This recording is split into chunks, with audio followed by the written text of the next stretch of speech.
Salamat po. Salamat po sa bawat isa na nakadalo sa umaga pong ito. Tayo po ay dumako na sa mensahe ng Panginoon. Pakinggan po natin mabuti ito, mga minamahal. At sa pag-uwi natin ay magkaroon tayo ng kalakasan. Ang Jude po ay short letter, pero yung habang binabasa sa atin kanina ni Jess ay mahaba-haba rin pala. Ngayon July po ay sinimulan na natin yung book of Jude. Importante po natin pag-aralan. Ang Jude po ay parang ano ba yung pangkaraniwang pangalan sa panahon natin ngayon? Parang Boyet siguro o Jude. Sa panahon nila, pangkaraniwan yung pangalan ng Jude. Kasi maraming Jude eh. 7 yung Jude sa Bible eh. Kaya nga nilagay na Jude sa English, ayaw niya maging Judas. Pero sa Tagalog talagang very bold Judas. Nilagay nila sa Tagalog ng Judas. Very short ang letter na ito, pero very powerful ang letter na ito. Mga minamahal, pakinggan po natin mabuti. Dito po, tinuturuan tayo ng Panginoon na ipagtanggol ang ating mga pananampalataya. Doon kaya naman ng Diyos ipagtanggol ang ating pananampalataya. Walang problema dyan. Gusto lamang ng ating Panginoon na ang ating pananampalataya ay well protected. At ang hekale paratike, ibig sabihin sa salitang Grego, the precious deposit of God, ay kailangan yung depositong ito ay iniingatan ng mga born again. Ibig sabihin, ito yung perlas na natagpuan natin, kaya tayo yumaman. Ito yung passport natin, si Jesus Christ ito para magkaroon ng buhay na walang hanggan. 4,000 plus ang mga religion sa mundong ito, ang lahat ay gumagawa para abutin ng Diyos. Iisa lang ang relihiyong siya ang gumawa para abutin ng tao. At kabilang kayo doon. Gusto niyo ba doon sa relihiyon na ikaw ang gagawa para maligtas? Hindi mo magagawa sapagkat magkakasalat, sasabit, at madidisgrasya ka sa araw-araw ng buhay mo. Kaya nga meron tayong communion, ang relihiyon natin, ang Diyos ang gumawa. Kaya pagka nagpasanib ka sa Muslim, sa Iglesia ni Cristo, sa dating daan, sa Romano Katoliko, ang lahat ay magtatrabaho para abutin ng Diyos. Gagawa, faith plus good works, faith plus good results. Tayo ay inaasa natin sa Panginoon ang paggawa ng kaligtasan. At kung tunay na born again ka, kikilos at kikilos ang banal na spirito sa buhay mo, tsak na may babago at magbabago ang buhay mo. The old has gone, the new has come. Ang faith po natin ito ay napakahalaga sapagkat ito ay na kay Kristo. Wala ito sa denominasyon, wala ito sa relihiyon, wala ito kay Kibuloy na wanted ngayon. Bago nyo tagpuin ang sarili nyo, bago nyo hanapin ang sarili nyo, si Kibuloy muna hanapin nyo at yayaman kayo. Hindi siya Diyos, siya ay demonyo. Kaya sabi sa kanya, Diyos o demonyo, klaro-klaro siya ay demonyo. Hayagan ko sinasabi yan dahil sa kanya mga kaso at tinaguang panluloko ng relihiyon. Nakita niyo ang relihiyon, biggest scam. Ang relihiyon ay pwedeng maging milyonaryo ka sa relihiyon. Talagang dapat tayo maingat. Kailangan very bold na sinasabi natin ito dahil ganito ang ating Panginoon. Marami pong ginamit ang Panginoon dito ng mga example at yung understanding ni Jude sa Old Testament ay napakayaman. Ang background ni Jude, makikita natin dito is the background of the Old Testament. At dineclare na sa inyo ng inyong Elder Amado ang apostasy topic. Maganda yung tinalakay niya, apostasy ng lahat-lahat. People of Israelite, believers, at sino mga tao. Ngayon, medyo ikakalat ko ng konti para may idea kayo. Ibig sabihin ng apostasy ay pagtalikod sa Diyos, paghihiwalay sa Diyos, ayaw sa Diyos, walang gana sa Diyos, ay maglingkod sa Diyos, yung mga mild apostasy. Apostasy yan. Si Jude po ay gusto kong sabihin sa inyo, si Yahuda, yan ang pronunciation sa Hebrew, at si Yahuda ay nagpakilala siya rito bilang, sabi nga sa verse 1, mula kay Judas, lingkod ni Cristo at kapatid ni Santiago. Hindi niya ginamit yung family card. Sino ba ano ibig sabihin ng family card? Hindi niya ginamit na, I'm a brother of Jesus Christ. Yan ibig sabihin nun. Hindi niya ginamit yung family card na ito. Oy, kapatid ako ni James. Na parang yung ng kapatid ni Chris. Hindi niya ginamit na basta-basta yung ganong card. Ang ginamit niya rito ay alipin ni Jesus Christ. Ibig sabihin ng alipin sa wikang Griego ay doulos. Ibig sabihin, it describe na ako ay servant slave for life. A lifelong service. Maglilingkod ako, di mo kahit kapatid, napatunayan niya kasi na si Jesus Christ ay nag-rose from the dead, nag-miracles, nagbigay ng pahayag na siya ay Diyos na nagkatawang tao, at naunawaan ni Jude dito, nagpakilala siya dito by being a servant. Imagine mo kapatid mo, no, na talagang sa dugo kay Maria, no, at kay Jose, ang sabi niya ay alipin siya. Ibig sabihin dito that I will stay with my master for life. Yun ang ibig sabihin ng servant dito. Kinuha niya ito na sa Hebreo, yung lingkod na salitang ito pag binasa ninyo. Sa Tagalog kasi lingkod lang. Pero yung connotation dito ay kinuha niya sa Hebrew. Napakahalaga po na maintindihan natin ang topic ng Diyos sa umagang ito. Si James naman ay talagang pinakita rito. Ito yung ano niya, kapatid din ng ating Panginoon dito na leader, isa sa mga primary leader ng Jerusalem. Hindi niya sinabi, I am a brother of the main leader of Jerusalem. Kasi si Mary, si James, leader sila ng Jerusalem. Unang church kasi yan eh. Kaya bago umalis ang Panginoon, yung magkaroon na ng problema mag-gathering ang church, dito kumukuha sila Paul, sila Peter pagka nag-outreaches na, dumami ng mga simbahan. Nagsimula yan sa Jerusalem, sa church history. Ano si Mary at leader doon si James. At si Judas doon ay very follower ng ating Panginoon. Dito nagsimula ang church eh. Kaya pag bumalik ang Panginoon, dito rin siya babalik. Sa unang, kaya hintayin na natin yun. Sa tingin ko, malapit-lapit na. Amen po ba doon? Amen. Pag sinabi malapit-lapit na, amen po doon. Hinihintay ko na nga eh. Ang gulo na nasa libutan. Hindi na maintindihan ang maraming politiko ngayon. May own interest na. Si Jesus Christ po, 6 silang magkakapatid. Kilala niyo na ba ang Panginoon? 4 na lalaki, 2 babae. May kapatid palang babae si Jesus Christ. Pag binasa niyo ang Mark chapter 6 verse 3, gusto niyo mag-research about Jesus Christ, at Matthew chapter 13, 5 to 6. May sisters din si Jesus Christ. Hindi lang binanggit yung kanyang mga sisters kung sino. Pero dito, binanggit yung kanyang mga kapatid, si Jude, si Simon, si Joseph, si James, yun yung mga kapatid niya. Na sana pag-aralan natin ang mas. Hindi na ako magpapaligoy-ligoy pa. Ang sabi lang dito ay mag-content. Sabi rito, mga amin naman, ang nais ko sana isulat sa inyo ay tungkol sa kaligtasan tinatamasa nating lahat. Verse 3. Ngunit nakita ko ang kailangang isulat sa inyo isang panawagan na inyong ipaglaban. Ang Bible po nagsasabi, ang inyong ipaglaban ang pananampalatayang ipinakaloob minsan at magpakailanman sa mga banal.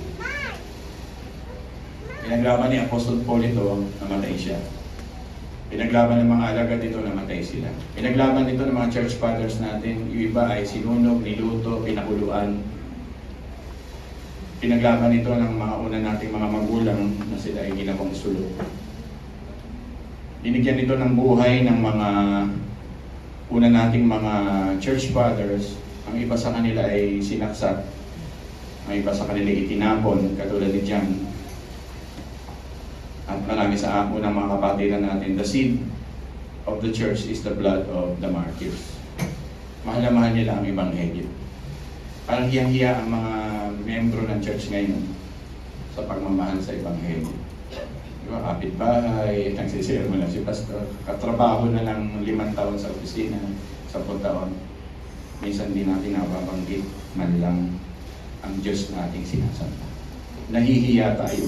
Pero sabi nga ni Apostol na Pablo, the Gospel, Romans chapter 1 verse 16, is the power to save, at hindi ko kinahihiya ito. Ito ay sermon sa inyo ng Diyos na sana dumating ang panahon na taasan mo lang yung antas na hindi tayo parang Romano-Katoliko, lumipat lang ng simbahan na wala gagawin. We are soldiers of Christ, we are servant of Christ, Talagang hindi ka mananahimik hanggang may buhay ka na hindi ibahagi ng Diyos. Amen po ba? Medyo masakit na sermon yun, pero marami kasing tutulog-tulog na Kristiyano. Ay mahalaga lang ay to survive, to eat, to get money, to be successful in life, but they neglected the primary duty to go and make disciples of all nations. And part of this Jude is to be an apologist. Pastor, what is an apologist? To be the defender of faith. Pagtanggol ang pananampalataya. Pag may sumisira sa pananampalataya natin, inibitasan ng ating Panginoon, tumayo ka. At sabihin mo sa kanilang nagkakamali sila. Yan po yan. Contend means to agonize, to see the most challenging word. Yung meaning kasi ng content, pinag-aralan niyo sa Hebrew. It means ongoing protection. It means ongoing preservation. It means ongoing involvement of your life. Na ang buhay ko ay hindi parang lumipat lang na Romano Katoliko sa Born Again Church at wala akong gagawin. Talagang lilista mo yung mga ipagpe-pray mo, kakausapin mo yung mga tao. Kaya ang sermon natin ngayon, not only contending for the faith, but to share the gospel. At tama-tama yung senior mo. Hindi man tayo nag-usap lang eh. This is a wonderful, wonderful Spirit of the Lord. The question, why? Why do we need to fight for our faith? Why do we need to be an apologist? Yun po ang word niya. Why do we need to be a polemist? Pero apologist na lang gagamitin ko. Defender of faith. Sapagkat sa laki, unang dahilan, sa laki ng halaga ng katotohanan. Ang laki ng halaga ng katotohanan na si Apostolo Pablo ay hindi nahihiyang ibahagi ito. Nahihiya ka ba ibahagi ito? Honestly speaking, nag-share ka na ba ng gospel sa iyong buhay? Ma-answer mo yan sa iyong buhay. Honestly speaking, naibahagi mo na ba ito kahit sa iyong anak? Na si Kristo ang ating tagapagligtas. Si Kristo ang ating pag-asa. Honestly speaking, naibahagi mo na ba ito sa iyong kapatid na unbeliever? Huwag na tayong lumayo. Sa iyong mga kaibigan. Paul is not ashamed of it. Yun ang lalim ng kanyang kahalagahan. Ang unang dahilan, kahalagahan ng katotohanan. Pastor, ano bang ibig sabihin ng kahalagahan ng katotohanan? Sapagkat it will set people free. Imaginein mo nasusunog ang isang tao sa bahay o building. People of God, listen to me. Nasusunog ang isang building. At yung mga tao sa kanilang katarantahan, hindi nila nakikita yung exit. At ikaw nakikita mo yung exit, at sa exit na ito, usok pa lang, babala pa lang, at pwede mo sila bigyan ng babala, warning na dun sa exit na ito ay dumaan sila para huwag masunog. It is so valuable na kailangan nating palayain ang mga tao. So bakit namin palalayain ang mga tao? Lumaya ka kasi. Una bes, salita nga ng mga Espanyol, una bes, ikaw ang lumaya. Huwag mo lang damahin sa mensaheng ito na ikaw ay pupunta sa langit at magkakaroon ng buhay na walang hanggan. Damahin mo rin na may pupunta sa impyerno. And they will experience eternal damnation, eternal hell. Ang kapatid mo, ang kasamahan mo sa trabaho, ang lagi mong katabi sa iyong mga eskwelahan, katabi mo sa iyong kumpanya, pupunta siya doon. At kailangan talagang ibahagi ang magpapalaya. Sabi nga ng John chapter 8, the truth shall set us free. And the truth is our Lord Jesus Christ. Kaya ngayon, inuutusan tayo ng Panginoon sa mensaheng ito, hindi si Pastor Ariel, go and make disciples. Value the truth. Pahalagahan ng katotohanan. Huwag hihiya-hiya. Pinagkalooban tayo ng Timothy, the spirit of power, not shyness or timidity. Para maging sundalo ng ating Panginoon. Pastor, bakit po natin kailangan pahalagahan ng katotohanan? Sapagkat ito po ay walang tigil ang pag-atake. Naniniwala ba kayo na hanggang ngayon inaatake na si Jesus Christ ay hindi Diyos? Ang Panginoon ay hindi bumangon na muli. May mga yun hanggang ngayon hindi siya tinatanggap bilang Diyos at tagapagligtas. Sabi ng iglesia sa kanya, tao lang. Sabi ng mga Muslim, propeta lang. Itanggap niyo ba yun? Matatanggap niyo ba na sabihin ng iglesia ni Cristo, tao lang siya? Sabi ng dating daan, siya ay Diyos, pero hindi siya tao. Kaya hindi sila magtagpo eh. Sabi ng iglesia ni Cristo, tao siya. Sabi ng dating daan, Diyos siya. Pero sabi ng Book of John, kailangan maniwala ka sa gospel na ang Diyos ay nagkatawang tao. Yun tayo. God who became man. Pag ganun ang paniniwala mo, hindi ka Antikristo. Kaya ang dating daan, Antikristo yan eh. Kasi walang Holy Spirit sa kanila yan. At si Kristo, parang package. Oh, naniniwala naman sila. Diyos na Diyos si Kristo. Ah. Si Kristo naman ay master. Ah. Powerful. Ah. Eh ayaw nga nila tanggapin na tao si Kristo. The greatest miracle of all of God's pouring to people na pinakita niya sa atin. Para sa akin yung ang Diyos ay nagkatawang tao. From eternity to eternity, nabubuhay na magpakailanman doon sa buhay na walang hanggan. Dahil mahal na mahal niya yung mga tao at gusto niya na bigyan ng buhay na walang hanggan mga elected. He need to go down to become human. Diba? Pero ang Pentecostal, ang hinahanap ng mga miracle ay yung nag-i-speaking in tongues. Ang hinahanap ng mga miracle, prosperity of the gospel. Anong hinahanap ng mga miracle ng mga ilang charismatic movement? Strange fire. Kailangan may mga spiritual gifts ka na lumalabas sa bibig mo. At pagka hindi ka spiritual gifts, gifted, na nagpapakita ng manifestation, hindi ka ligtas, hindi ka katanggap-tanggap. Pero kitang-kita na natin ang greatest miracle of God. He became human. He rose from the dead. Wala nang papantay doon. Kaya dapat nating itong ipagtanggol sapagkat ito ay constantly under attack. The question is, ano ang iyong ginagawa? Diba? Ang pinakamaganda dito ay mag-evangelize, magbahagi ng salita ng Diyos. Bakit maraming apostasya? Maraming tumatalikod sa Diyos? Sapagkat maraming hindi nagtatanggol sa Diyos. Maraming hindi nagpapaliwanag, maraming ayaw magturo ng tungkol sa mabibigat na bagay. Gusto nilang marinig ng mga tao yung nakakakiliti, yung masarap pakinggan, yung paglabas ng church say, feeling good. Gusto nila mga ganito. Pag nag-sermon ng medyo mabigat patungkol dito, ayaw, natitisod at nagagalaw ang kanilang mga idolatry. That's why we need to really value this truth. Truth is truth. Elected is elected.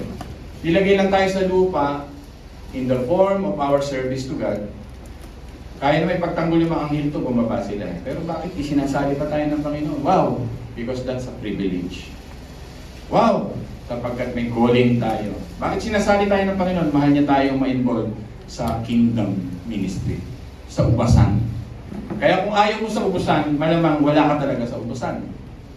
And that is the evidence na hindi tayo mananampalataya.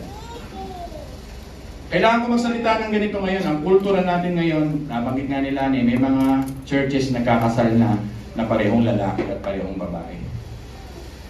Alam niyo po ba yun? May bishop na babae ngayon na inordain at pinaalis niya lahat yung, hindi ko na mabanggitin, yung mga ilang mga reverend na nandun na against both sex marriage. Nalalagay na sa panganib ang totoo. Totoo naman noon pa, pinako nga ang master nila. Sinunog nga sila yung gumawa ng Biblia natin na nagsalin. Pinugutan nga ng ulo si Apostol Pablo. Muntik na nga itapon sa kumukulong tubig si John. Because they are contending and fighting and loving the truth. They are willing to sacrifice their life for the truth. Kaya hiyang-hiya naman tayo pagka ang mensahe nito ay wala kang gagawin. Use your Facebook, use your power to message other people, to proclaim, to transmit, to preach, to teach, to share, to witness for Christ. Napaka-iksi na ng panahon. Ang China, nakikita nyo ngayon, nadudurog ng pumasok ng dagat sa bayan nila, sa Yunnan. Alam nyo yun? Update kayo sa balita. Eh hindi mauubos ng ilang araw sa kakasipsip ng mga fire truck yung tubig doon. Dagat ang pumasok. Nasira ang kanilang nung July 7. Kasi gusto nila maraming dagat. Ayan, binigyan sila ng maraming dagat. Hawak ng Diyos ang lahat. Lagi niyong tandaan. Huwag kayong matatakot. Ang buhay natin wala sa politika. Ang buhay natin wala sa... Binanggit nga nila na ni third world, first world, o developed country. Ang buhay natin ay na kay Kristo. At kailanman hindi mawawasak yon in Christ alone. Kaya doon isalig mo ang iyong pananampalataya. Pastor, ano bang katotohanan sa Ebanghelyo? Ito ay katauhan ni Kristo. Ito ay mga paghihirap ni Kristo. Ito ang pagkabuhay ng ating Panginoon Kristo. Ito ay sa biyaya kayo maliligtas. Tandaan mo sa biyaya ka maliligtas, huwag mong pagsubikat para abutin ng Diyos. Hindi mo maaabot. Ginawa na ni Martin Luther ito. Nagsuot na siya ng nagubad na siya sa harapan ng Diyos na nasa yeluhan para lang mag-practice ng asceticism. Pumasok siya sa kumbento para maging mabait siya. Pero sabi niya sa puso niya, hindi niya kayang abutin ng Diyos sa sarili niyang pagsisikap. Nakita niya ang kanyang karumihan at naging matuwid lamang siya dahil sa ginawa ng kanyang Panginoong Yesus. Yun ang mensahe sa atin na kailangan mo lang ihatid sa mga tao. Bakit ka mahihiya? Eh hindi naman ikaw magsasalita. Ang banal na Espiritu. Diba? Ano na ginagawa ng mga Kristiyano ngayon? Yan ang mensahe. Ano na ginagawa natin bago dumating ang Panginoon? Ang concern na lang ba natin magkapera? Mag-survive at makakain ng masarap. Magkapera. Maging successful sa mundo ngayon. Hindi against ang Diyos dyan. Pero wag mong kakalitaan ang pangunahin ng mga Kristiyano ay to protect this truth. Alam niyo po, sa ating buhay Kristiyano, may tatlong pinag-iingat sa atin ng Diyos na lagi nating babantayan. Ito po yung theology, ito po yung priority, ito po yung security. Ang theology natin dapat right theology. Bumabalik tayo sa Biblia. Ano yung priority natin? Ang priority natin ay Diyos. Seek ye first the kingdom of God. Ano yung security natin? Not in this material world, but Jesus Christ. Pag yung tatlong ito, security mo, ang Diyos, maayos ka. Pag ang theology mo, right, maayos ka. Security, theology. Ang pinag-ibig ko isa? Priority. Hindi natin priority yung to drink, to eat, and to be merry. Our priority is the kingdom of God, people of God. That's why we share the gospel. Ito na si Pastor Ariel. Sabi nga sa verse 4, isa-isahin ko na. Titingnan natin ang ating oras. Simula ako ng 10:30. Verse 4, wala nang nasaan pala ako? Diyan ang binabasa ko. Sapagkat lihim na nakakapasok sa inyong samahan ang ilang taong ayaw kumilala sa Diyos. Pray ng Diyos, kumikilala naman kayo sa Diyos dito. Meron ba sa inyo ayaw kumilala sa Diyos? Labas. Wala, labasin ko lang. Ayaw mo kumilala sa Diyos, labas. Aldrin, i-assist mo ng palabas. Baka may hindi kumikilala sa Diyos. Di ba sabi rito, binabaluktot nila ang aral. Matindi ito tungkol sa kagandahan ng loob ng Diyos upang mabigyang katwiran ang kanilang kahalayan.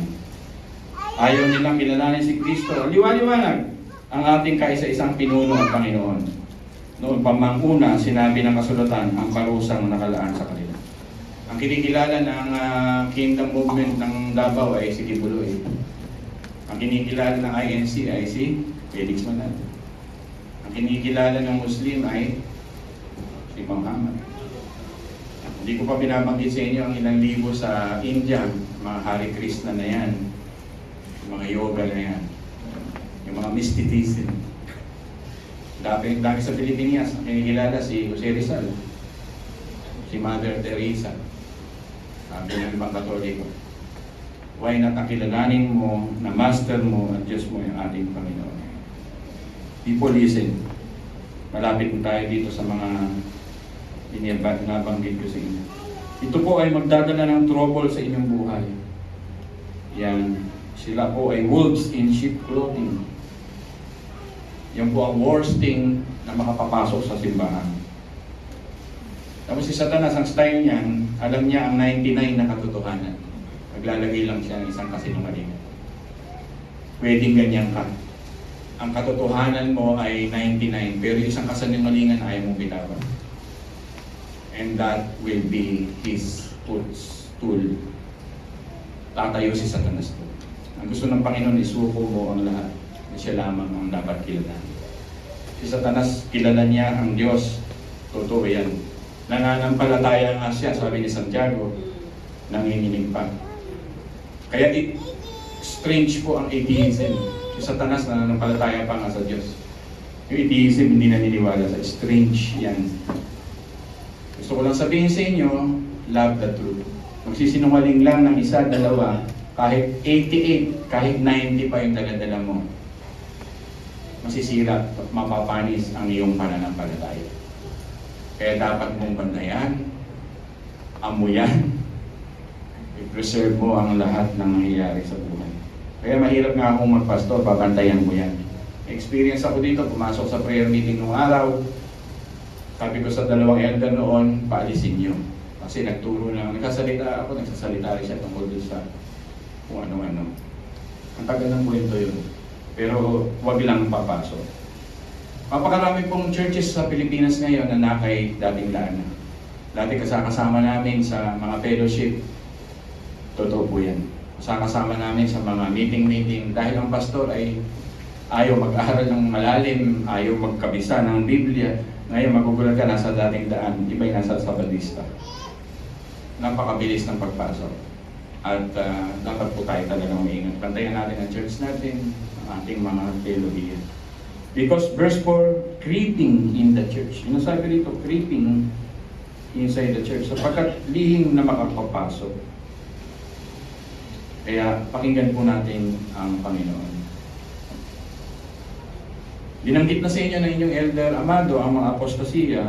At binanggit niya sa verse 5, kahit na alam na ninyo ang lahat ng ito, nais ko pa rin ipalala sa inyo na matapos iligtas ng Panginoon ang bansang Israel sa lupain na ito, pinusta niya mga taong hindi nanalig sa Kanya.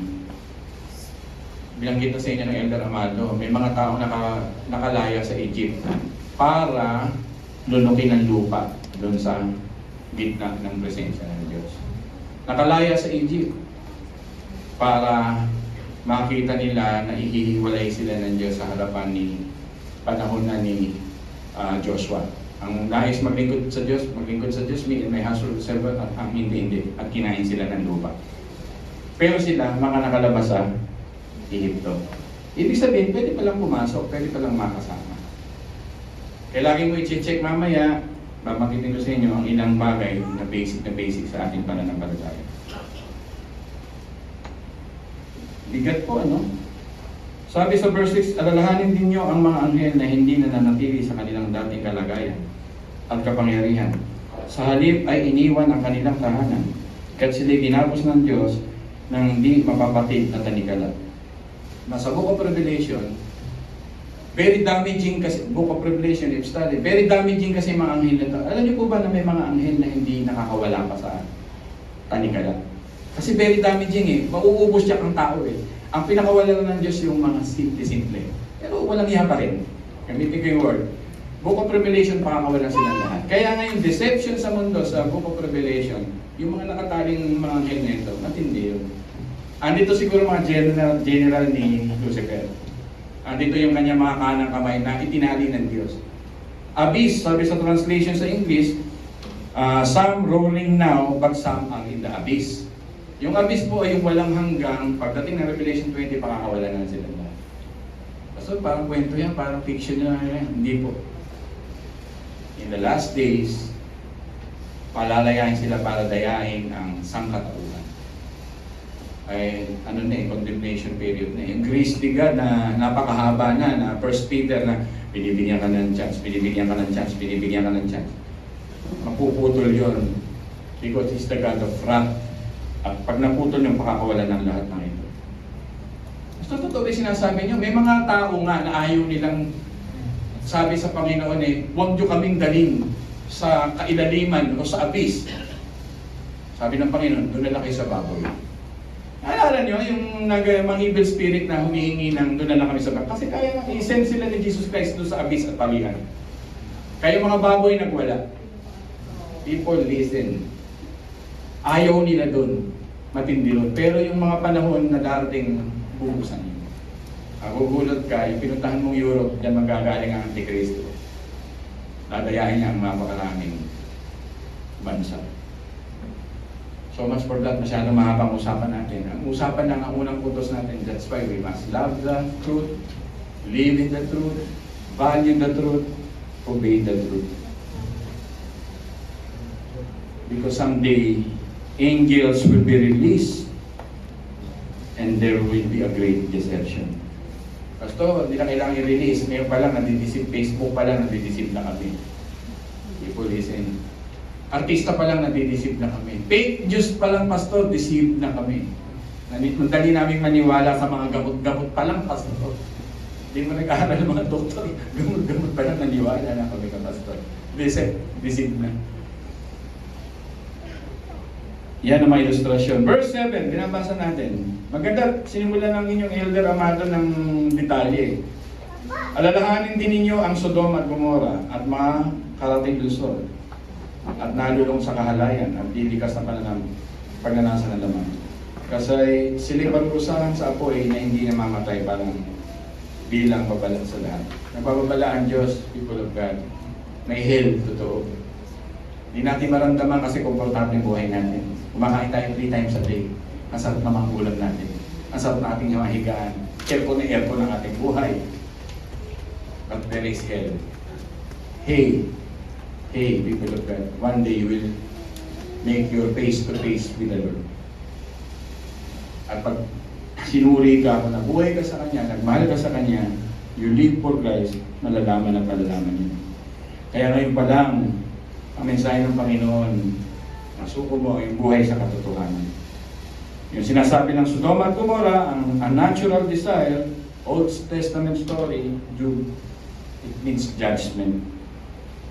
Verse 8, binanggit dito, ito yung mga, isa pa, no? Ganyan din ang mga taong ito. Dahil sa kanilang mga pangitain, ay dinungisin nila ang kanilang sariling katawan. Hinamak nila ang may makapangyarihan at nilait ang mariringal namin. Si Gabriel nga hindi hinamak yung mga anghel. Pero itong mga pastor na ito, gagamitin ko yung word na yan, o mga religious leader, hinamak nila ang mga anghel. Pastor, totoo ba sinasabi niya? Sige, makabukas kayo. 2 Peter chapter 2. Malapit-lapit yan, Juan. Ayan. 10 and 11. Babasahin ko lang, chapter 2, 10 and 11. Ito yung mga uri ng tao sa huling panahon. People listen. 2 Peter chapter 2, 10 and 11. Lalo na ang sumusunod sa mahahalay ng pagnanasa ng katawan at ayaw kumilala sa may mga makapangyarihan. Ang submissive, walang pagmamahal sa authority, ayaw nila ng may leader sa buhay nila. Pangahas at mapagmataas ang mga huwad na gulong ito. Wala silang pakundangan sa mga tagalangit at sa halip ay nilalapastangan pa nila ang mga ito. Yan po ang mangyayari sa mga tao na maglilingkod sa demonyo sa huling panahon. Last statement na gusto kong sabihin sa inyo, pinuputol ko na ang mensaheng ayoko masyadong humaba. Ang talagang thesis lang natin na yun, the apologies, mahalin mo katotohanan, ipagtanggol mo sa abot ng kapangyarihan ng Diyos sa buhay mo. Ang gospel, i-share mo ang gospel. Gusto ko lang i-share sa inyo yung 3 bagay na pwedeng pumasok sa simbahan. Ito yung legalism, liberalism, and the gospel. Yung gospel, andito tayo. Gusto ko lang i-klaro sa inyo para maintindihan nyo ang pumapasok sa evangelical churches. Ito yung sinasabi ni John MacArthur na we don't need to talk about mysticism. Kahit pinag-uusapan, we don't need to talk Muslim, we don't need to talk Roman Catholicism. Dito muna tayo, sabi niya, sa tinatawag na evangelical o reform o born again.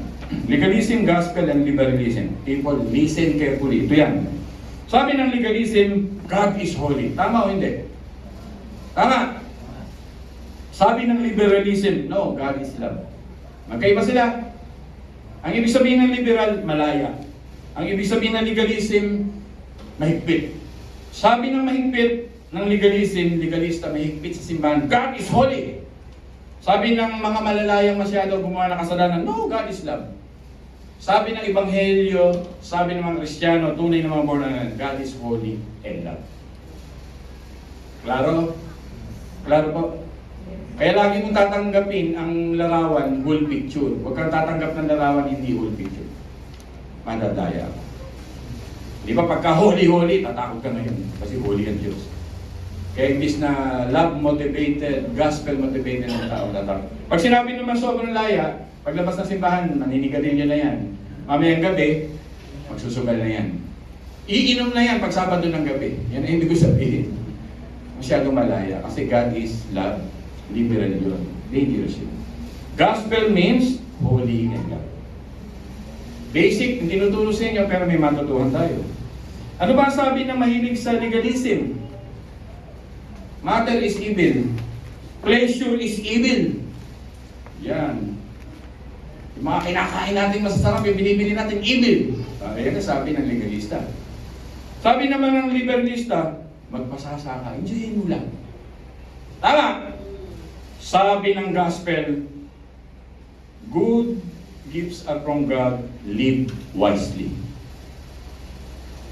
Inibigyan tayo ng Diyos, pamilya, pleasure, pagkain, bla bla bla sa buhay nito. Live it wisely. Amen po ba doon? Pero di ba may mga grupong nakahahaba na ng buhok, puro kuto lang. Kasi nga holy sila. Tama ko. Ang mga suot, parang hindi nalilito. Talagang isipin mo, nakaputi kang damit, tinakpan mo hanggang bukong-bukong mo. Tapos ang buhok mo ay pwedeng mag-alambitin si Tarzan. Sasabihin mo, holy. Tapos kakain ka ng sabaw lang sapagkat iniisip mo, magastos masyado. Hindi ka kakain sa restaurant. Ano kasi yun? Yung gusto nga ng Diyos ang economy of the world. Kahit pa paano makatulong tayo. May mga ganong extreme. Basta ba't mo extremes po yun? Lalayo pa kayo sa San Pedro ng araw, dami. Sabi nga sa akin ng isang member ng araw na nagtitinda ng may pwesto doon. Kilala niyo naman yan, di ba? Si, ano ang pangalan nito? Si Martinez, si Mbaye. Si Ate Luz, sabi niya. Apostol, yung mga member doon sa may simbahan doon, malapit doon sa may maraming malapit doon sa Subway. Kakaganda na bis, mga nakamerkano. Ino-order lang ba sa akin, sabaw at kanin. Sabaw at kanin. Samantaya tayo, nag-gloria Maria. Amen ba doon? Amen! Sana maulit doon. We live wisely. We enjoy life. Dapat ganun. Kaya nang yung iba kasi na-out of na-out of. Kaya ako dapat, pastor, maingat na magturo sa inyo. Lagi yung sinasabi, hindi masama. Huwag lang sobra. Huwag lang sobra-sobra na makalimutan mong maging wise. Natutuwa kayo. Sabi ng mga legalista, work! Pagka may guilt ka, i-work mo, magtrabaho ka, maglingkod ka. Wala pong kasalanan na babayaran ng paglilingkod.